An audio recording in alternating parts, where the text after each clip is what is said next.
శిక్ష పడాలి. ఇంకో అమ్మాయి నాలాగా ఇప్పుడు ఆ వర్షిని అమ్మాయి కూడా ఏంటంటే తను చిన్నపిల్ల.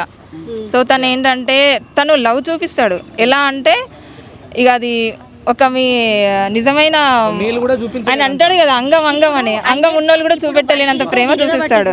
3 నెలలు అవుతుంది. 3 నెలల్లో మీరు ఎందుకు ముందుకు రాలేకపోయారు? ఇప్పుడు వాళ్ళు పెళ్లి చేసుకుంటున్నాము మేము నిజంగానే నాకు 15 డేస్ బ్యాకే తెలిసింది.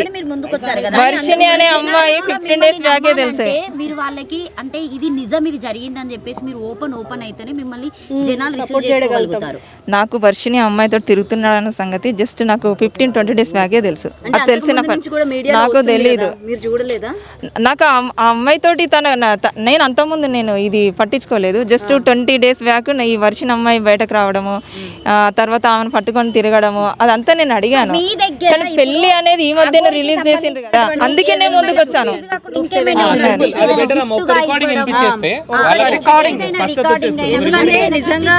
నిజంగా మీరు భార్య అని చెప్పడానికి ఏమైనా ప్రూఫ్స్ ఉంటే చూపించండి. ఒక్క ఆడియో ఉన్నా చూపించండి.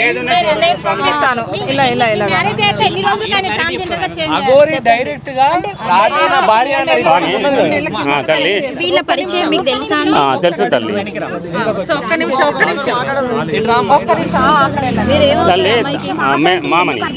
మామని అవుతుంది. అది తాళి కట్టినప్పుడు జనవరి 1 హ్యాపీ బర్త్డే కేక్ వస్తాను వచ్చిండు. అది తల్లి కొన్ని విషయాలు నాకు దాచిపెట్టింది.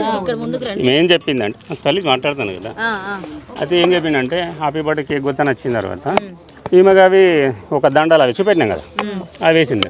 అదే గిట్ల ఎత్తారు కానీ ఇంకోటి చాయనుగ్గా పసుపు కొమ్మ ఎందుకు కడతారు? ఏమైంది తల్లి ఇదంటే మా అమ్మాయి నేను తర్వాత చెప్తుంది అని అన్న తర్వాత కొన్ని విషయాలు ఈ అమ్మాయి కూడా భయపడి దాచిపెట్టింది. తర్వాత నాకు చెప్పేసిన తర్వాత యూట్యూబ్లో ఇక ఇట్లా చూసి ఈమె మామయ్యకి ఇట్లా అయిందట అట్లా అయిందట అంటే నేను కూడా చూసిన. ఎందుకంటే నేను ఎక్కువ సెల్లు చూడను, పని నేను చూసుకుంటూ వెళ్ళిపోతాను. అంటే ఇప్పుడు తన అఘోరి అని మీకు తెలిసిన తర్వాత ఇలా మీ మేనకోడలికి పెళ్ళైందా మీరు ఎట్లా ఒప్పుకున్నారు? దాన్ని ఎట్లా రిసీవ్? తల్లి అదే ఆమె భయపడి కొన్ని దాచిపెట్టిందని నేను చెప్తున్నాను కదా, నాకేం చెప్పలే. తర్వాత ఇదేంటిది పద్ధతి అంటే ఆ మామయ్యకి ఇట్లా జరిగింది అంటే మరి అసలు మొగోడే కాదు కదా, ఒక అమరుపనులు అంటే అదే. నాకు కూడా కొన్ని చెప్పిండు ఏంటంటే మనం ఒక ఆశ్రమం పెడతా, అలా గోశాల పెడదాం, ధర్మం కోసం పోరాటం చేద్దాం అని చెప్పిండట. అని మా మాటలకి